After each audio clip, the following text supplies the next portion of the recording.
Guys welcome back to our channel. നമ്മുടെ ചാനലിൽ നമ്മുടെ ക്രിസ്മസിന്റെ വിശേഷങ്ങളാണ് കേട്ടോ. അപ്പോൾ ഞാനും ഷോഞ്ചാണ്ടും കൂടിയിട്ട് പാതിര കുർബാനയ്ക്കാണ് പോയിട്ടുണ്ടായിരുന്നത്. മമ്മിയും അപ്പനും വന്നിട്ടുണ്ടായിരുന്നില്ല കേട്ടോ. അപ്പോൾ നമ്മുടെ പ്രാർത്ഥനയുടെ ആദ്യത്തെ ഭാഗമൊക്കെ നമ്മുടെ പള്ളിയുടെ സൈഡിലായിരുന്നു. അത് കഴിഞ്ഞ് ഈ പ്രദക്ഷിണം കഴിഞ്ഞിട്ടാണ് നമ്മൾ പള്ളിയുടെ ഉള്ളിൽ കയറിയത്. പ്രദക്ഷിണം കഴിഞ്ഞ് നമ്മൾ വീട്ടിലെത്തി, പിന്നെ കിടന്നൊക്കെ ഉറങ്ങി. രാവിലെ എനിച്ചതേ നമ്മുടെ ഉണ്ണീശ്വരനെ നമ്മുടെ പുൽക്കൂട്ടിൽ വെച്ചുട്ടോ. ഈ പുൽക്കൂടിൻ്റെ വീഡിയോ നമ്മൾ ഓൾറെഡി നമ്മുടെ ചാനലിൽ അപ്ലോഡ് ചെയ്തിട്ടുണ്ട്. എല്ലാവരും കണ്ടിട്ട് എങ്ങനെയുണ്ടെന്ന് പറയണം കേട്ടോ. അത് കഴിഞ്ഞിട്ട് രാവിലെ എനിക്ക് നമ്മുടെ ബ്രേക്ക്ഫാസ്റ്റിൻ്റെ പരിപാടികളാണ്. വെള്ളയപ്പം സ്റ്റൂ ആയിരുന്നു നമ്മളുടെ രാവിലത്തെ ബ്രേക്ക്ഫാസ്റ്റ്.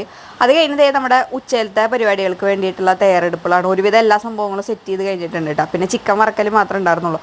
മമ്മി നിന്നതേ നമ്മുടെ പപ്പായ ചെത്തിക്കൊണ്ടിരിക്കുകയാണ്. പിന്നെ അപ്പൻ വെറുതെ ഇരിക്കണാണ്ട് അപ്പന് ഞാൻ വീഡിയോ എടുത്തു കേട്ടോ. പിന്നെ ഞാൻ ഓരോന്നോരോന്ന് കിച്ചണിൽ നിന്ന് എടുത്ത് നമ്മുടെ ഡൈനിങ് ടേബിളിൽ സെറ്റ് ചെയ്തുകൊണ്ടിരിക്കുകയാണ് കേട്ടോ.